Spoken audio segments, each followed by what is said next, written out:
জীবন একটি উত্থান পতনে ভরা সুন্দর যাত্রা। তবে জীবনে প্রতিটি মুহূর্তকে উপভোগ করা এবং সহজতম জিনিসগুলোতে জীবনে আনন্দ খুঁজে পাওয়া অনেক গুরুত্বপূর্ণ। মন ভালো না? একটু বৃষ্টিতে ভেজো, নদীর জলে পা ভেজাও, নদী না থাকলে পুকুরের জলেই পা ভেজাও, ঘাসের ওপর শুয়ে আকাশ দেখো, ঘাস না পেলে ছাদে যাও, ছাদে গিয়ে আকাশ দেখো, আকাশে মেঘের ভেসে যাওয়া দেখো। এই সব কিছু উপভোগ করো, দেখবে মন এমনিতেই ভালো হয়ে যাবে। সময় বের করে সমুদ্র দেখতে যাও, পাহাড় দেখতে যাও, ঝর্ণায় গিয়ে স্নান করো। কারণ সময় নদীর মতো প্রবাহমান। যে সময় এখন চলে যাবে সে সময় আর হাজার চেষ্টা করেও ফিরে পাবে না।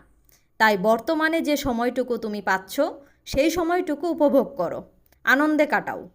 সবশেষে আমি একটা কথাই বলবো, প্রতিটি সূর্যোদয় উপভোগ করো এবং সূর্যাস্তের জন্য অপেক্ষা করো।